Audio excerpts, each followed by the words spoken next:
34 वर्षीय दीपा वर्मा का भरा पूरा गदराया बदन किसी भी मर्द की नीयत बिगाड़ने के लिए काफी था। वजह यह कि दीपा की आंखों में पुरुषों के लिए एक आमंत्रण सा होता था। जो पुरुष इस आमंत्रण को समझ स्वीकार कर लेता था वह फिर उसके हुस्न और अदाओं से खुद को आजाद नहीं कर पाता था। ऐसा ही कुछ उससे उम्र में 8-10 साल छोटे धर्मेंद्र गहलोत के साथ हुआ था। धर्मेंद्र पेशे से मांस व्यापारी था। इस युवक की जिंदगी सुकून से गुजर रही थी। अब से कोई 3 साल पहले वह दीपा से मिला था तो पहली नजर में ही उस पर फिदा हो गया था। दीपा को देखकर धर्मेंद्र को यह समझ में आ गया था कि वह शादीशुदा है। उसके गले में लटका मंगलसूत्र और मांग में सिंदूर उसके शादीशुदा होने की गवाही दे रहे थे।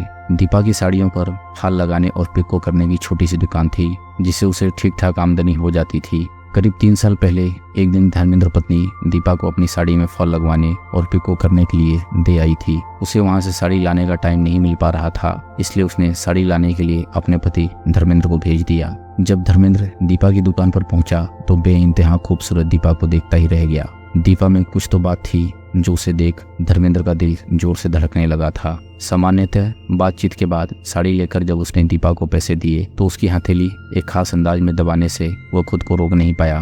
धर्मेंद्र ने उसकी हथेली दबा तो दी थी, लेकिन उसे इस बात का भी डर था कि कहीं दीपा इस बात का बुरा मानकर उसे छिड़क न दे। दीपा ने इस हरकत पर कोई ऐतराज तो नहीं जताया, बल्कि हंसते हुए ये जरूर कह दिया, बड़े हिम्मत वाले हो जो पहली ही मुलाकात में हाथ दबा दिया। इस जवाब से धर्मेंद्र का डर तो दूर हो गया, पर दीपा के इस अप्रासी जवाब से वह शर्मा सा गया। उसे यह समझ आ गया था कि अगर थोड़ी सी कोशिश की जाए तो एक खूबसूरत महिला जल्द ही उसके पहलू में आ जाएगी। कहने भर की बात है कि औरतें पहली नजर में मर्द की नीयत ताड़ जाती हैं, और यहाँ उल्टा हुआ था। पहली नजर में धर्मेंद्र दीपा की नीयत ताड़ गया था। दुकान से जाते जाते उसने दीपा का मोबाइल नंबर ले लिया और उसे भी अपना मोबाइल नंबर दे दिया। दीपा के हुस्न में खोए धर्मेंद्र को इस वक्त समझाने वाला कोई नहीं था कि वह कितनी बड़ी आफत को न्योता दे रहा है। यह बात दीपा पर भी लागू हो रही थी, जो धर्मेंद्र के आकर्षण चेहरे और गठीले कसरती बदन पर मिटी थी। जल्दी ही दोनों के बीच मोबाइल पर लंबी लंबी बातें होने लगी। ये बातें निहायत ही रोमांटिक होती थी, जिसमें यह तय कर पाना मुश्किल हो जाता है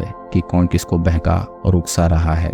दोनों शादीशुदा और खेले खाए थे, इसलिए जल्दी ही एक दूसरे से इतने खुल गए कि मिलने के लिए बेचैन रहने लगे। सेक्सी बातें करते करते दोनों का सब्र जवाब देने लगा था, लेकिन पहल कौन करे इस पर दोनों ही संकोच कर रहे थे।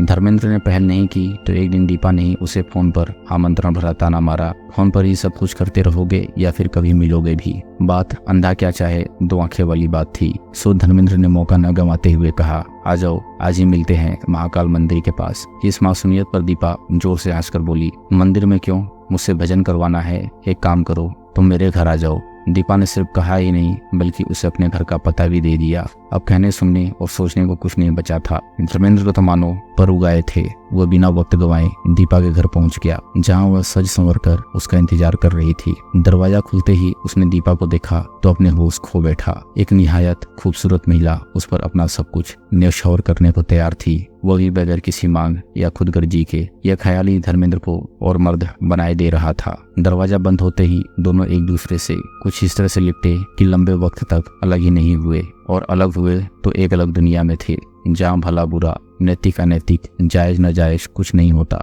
होती है तो बस एक जरूरत जो रह रहकर सिर उठाती है। चोरी छिपे बनाए गए नाजायज संबंधों का लुत्फ ही कुछ अलग होता है। यह बात दीपा और धर्मेंद्र की हालत देखकर समझी जा सकती थी। जब भी दीपा का मन होता वह धर्मेंद्र को फोन करके बुला लेती थी। कुछ महीनों बाद धर्मेंद्र ने दीपा की निजी जिंदगी में भी दिलचस्पी लेनी शुरू कर दी थी। उसे हैरानी इस बात की थी कि कोई शादीशुदा औरत कैसे अपने पति के होते हुए उसकी आंखों में ढील झोंक कर संबंध बना लेती है। इस दौरान धर्मेंद्र ने दीपा पर काफी पैसा लुटाया था।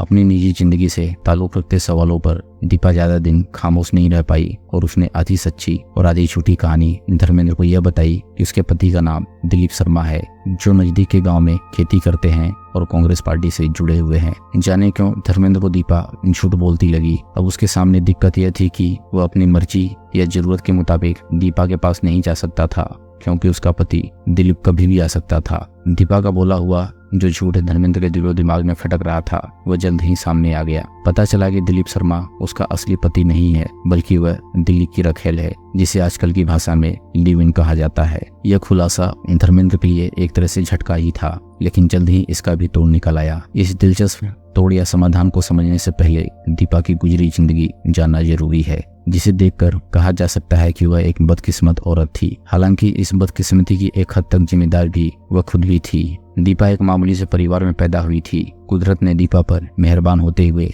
उसे गजब की खूबसूरती बख्शी थी। उसे एक ऐसा रंग रूप मिला था जिसे पाने के लिए तमाम महिलाएं तरसती हैं। दीपा के 2 छोटे भाई भी घर में थे। लड़की माँ बाप की इज्जत समझी जाती है। इससे पहले की बेटी की वजह से माँ बाप की इज्जत पर कोई आँच आए, माँ बाप उसकी शादी के लिए लड़का ढूंढने लगे। अभी दीपा की उम्र महज 14 साल थी। माँ बाप ने उसकी शादी के लिए एक लड़का देख लिया जिसका नाम राकेश वर्मा था। बात पक्की हो जाने पर उन्होंने राकेश वर्मा से दीपा की शादी कर दी। वह दीपा से 5 साल बड़ा था। शादी के बाद राकेश की रातें गुलजार हो उठी। वह दिन रात पति के खिलते यौवन में डूबा रहता था। आमतौर पर भले ही शादी कम उम्र में हो जाए, फिर भी युवक जिम्मेदारी उठानी सीख जाते हैं, लेकिन राकेश के साथ उल्टा हुआ। वह दिन रात बिस्तर पर पड़ा दीपा के जिस्म से खेला करता था। शुरू में तो राकेश के घर वालों ने यह सोचकर कुछ नहीं कहा कि अभी बच्चा है, जब घर गृहस्थी के माने समझने लगेगा तो रास्ते पर खुद आ जाएगा। लेकिन जब 5-6 साल गुजर गए और राकेश ने खुद कमाने खाने की कोई पहल नहीं की तो घर वाले उसे टोकने लगे। सुधरने के बजाय राकेश और बिगड़ता चला गया और जल्द ही उसे शराब की लत लग गई। वह रोज शराब पीने लगा। घर वालों ने उसे घर से तो नहीं निकाला, लेकिन घर में ही रखते हुए उसका बहिष्कार सा कर दिया। चारों तरफ से हैरान परेशान राकेश अपनी नाकामी और निकम्मेपन की खींच दीपा पर उतारने लगा। दीपा के जिस संगमरमरी जिस्म को सहलाते चूमते वह कभी थकता नहीं था, उस पर अब राकेश की पिटाई के निशान बनने लगे। दीपा भी कम हैरान परेशान नहीं थी, पर उसके पास रोज की इस मार पिटाई से बचने का एक ही रास्ता था, मायका। क्योंकि राकेश अब उस पर चरित्रहीनता का आरोप भी लगाने लगा था। 10 साल यानी 24 साल की उम्र तक दीपा पति के पास रही, फिर एक दिन अपने मायके आ गई, जिससे दीपा के माँ बाप के सिर पर बोझ और बढ़ गया था। लेकिन थोड़ा सुकून उन्हें उस वक्त मिला जब दीपा ने फ्रिंगट में साड़ी पर फाल लगाने और पिको करने की दुकान खोल ली। दुकान चल निकली तो दीपा खुद के खर्चे उठाने लगी, पर जैसे ही लोगों को यह पता चला कि वह पति को छोड़कर मायके में रह रही है तो फिर उसके दीवाने दुकान और घर के आसपास मंडराने लगे। शुरुआत में उसने कोशिश की कि वह किसी के चक्कर में न पड़े, लेकिन शरीर की मांग के आगे वह बेबस थी। कई लोगों ने प्रत्यक्ष अप्रत्यक्ष तरीके से उसे प्रपोज किया, लेकिन अब तक दीपा काफी सयानी और समझदार हो चुकी थी। दीपा को एक ऐसे पुरुष की जरूरत थी जो शारीरिक के साथ साथ भावनात्मक और आर्थिक सहारा और सुरक्षा भी दे सके। आसपास मंडराते लोगों को देख वह समझ जाती थी कि उनका मकसद क्या है। इसी उपापोह में उलझी दीपा की मुलाकात एक दिन दिलीप शर्मा से हुई तो वह उसे हर तरह से उपयुक्त लगा। शादीशुदा दिलीप दीपा की खूबसूरती और अदाओं पर मर मिटा था। उसकी पत्नी गांव में रहती थी, इसलिए उसे किसी महिला से मिलने जुलने पर उसे कोई अड़ंगा या पाबंदी नहीं थी। दोनों की मेल मुलाकातें बड़े सधे ढंग से आगे बढ़ी। दोनों ने एक दूसरे की जरूरतों को समझा और दोनों के बीच मौखिक अनुबंध यह हुआ कि दिलीप दीपा का पूरा खर्चा उठाएगा, उसे अलग घर दिलाएगा और ज्यादा से ज्यादा वक्त भी देगा। एवज में दीपा उसके लिए हर तरह से समर्पित रहेगी। दिलीप ने दीपा को किराए के मकान में शिफ्ट कराकर घर गृहस्थी का सारा सामान जुटा दिया और पार्ट टाइम पति की हैसियत से रहने भी लगा।